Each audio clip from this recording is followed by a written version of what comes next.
Nous arrivons donc à la 42e Torah, le 42e cours du Likutei Hotzot, le conseil de Rabbeinu, et nous commençons maintenant la Anacha, le soupir. Anacha ou Gnuche shel Haish haIsraeli ou Yakar Meod. Le soupir de l'homme israélite, comme ça Rabbeinu appelle le juif. Pourquoi il appelle comme ça Isha Israéli? Parce que Rabbeinu, toujours, fait appel au klal Israël, à l'ensemble du peuple d'Israël. Le Isha Israéli. Parce que le Ham Israël contient le mot Israël, la Torah d'Israël contient aussi le mot d'Israël, et la terre d'Israël, c'est la terre du Isha Israéli. Donc ce qui veut dire que Rabbeinu, grâce à ce terme, qui n'appelle pas le juif le Yehudi, relie les trois choses ensemble. Anacha Gnuchi Shala Isha Israéli ou Yakar Meod est une chose très importante, très chère à Hachem. Qui ou Shlemut Achischonot. Parce que quand l'homme soupire, quand le Isha Israéli soupire, il arrive à combler ses manques. Comment peut-on combler ses manques en soupirant? Sur quoi doit-on soupirer? On devrait plutôt dire et demander. Quelle est la raison de ce soupir? Aval yefshar le'ashlim achisaron al yedei anacha. Par contre, il est impossible de combler ses manques grâce au soupir. Ki im al yedei itkarvut la tzadik sheu harav haemet shebador. Seulement en se rapprochant du juste véritable qui est le juste de la génération, le juste de vérité de la génération. Pourquoi? Qui memeno mekablim haruach chaim, parce que le juste de la génération est celui dont le tafkid, c'est-à-dire l'occupation essentielle, c'est en quelque sorte de recevoir la Shekhina dans ce monde, et cette Shekhina, cette présence divine, il va donc la faire passer au peuple d'Israël. Pour tout celui qui se relie au tzaddik. Et même, le dit Rabbeinu, dans une autre Torah, même à celui qui ne se relie pas au tzaddik, tout passe par le tzaddik. C'est le tzaddik de la génération qui fait monter les prières en haut. Et donc, Shiwara Vaemet Shebador, dans toutes les générations, il y a un tzaddik authentique qui est totalement relié à la vérité, qui met non mekabli maroua, parce que c'est de lui que nous recevons cet esprit de vie, la vitalité à Roi Chaim, l'ashlim achisaron, pour combler nos manques. Al yedei anacha, tout ça grâce au soupir. Keshe adam mitpalel karaoui bedvekut.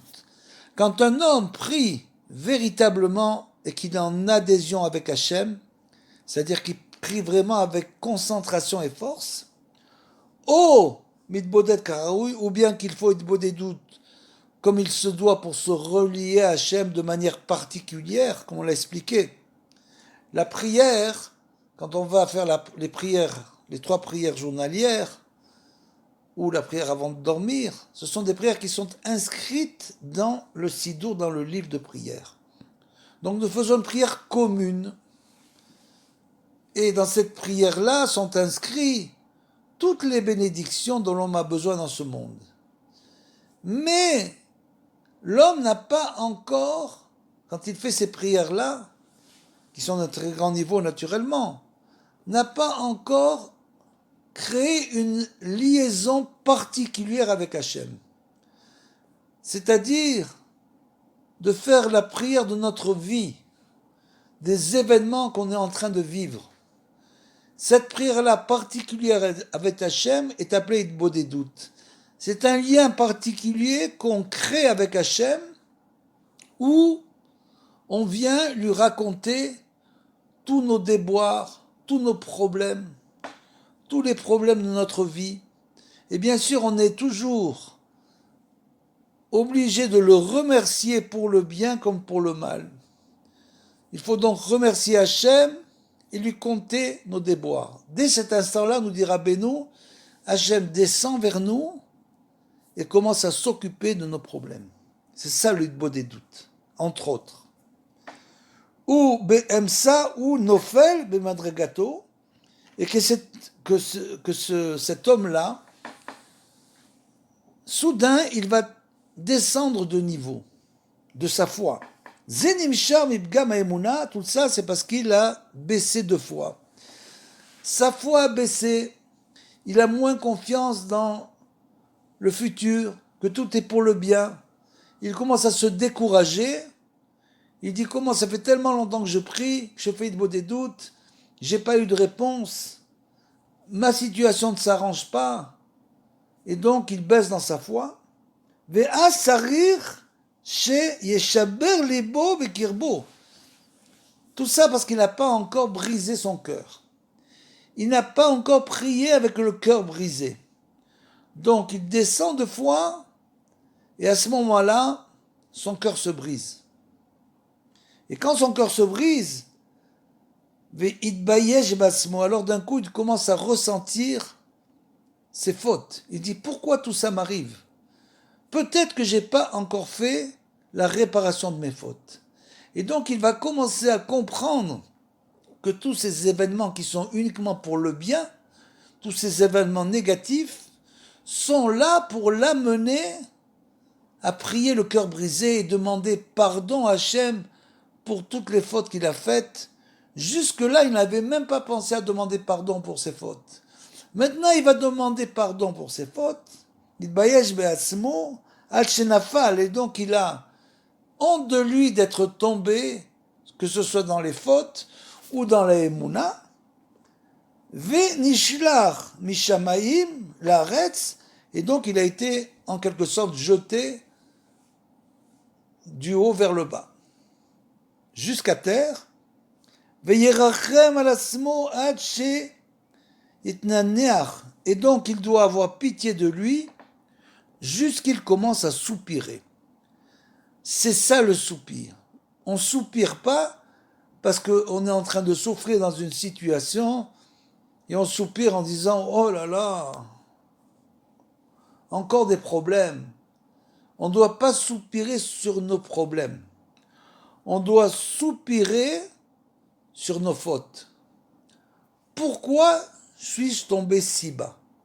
Et de ça, on doit soupirer. En pensant, au moment où on soupire, d'extraire de nous les fautes. Ve'aliede anacha yarzor le madregato. Et donc, si un homme soupire de cette manière, grâce à ce soupir-là, que l'homme itbayesh, il a honte de ses fautes, il a honte d'être tombé dans sa foi, si vraiment il a honte de ça, alors à ce moment-là, son soupir sera vraiment bénéfique et il pourra retrouver son niveau plus élevé.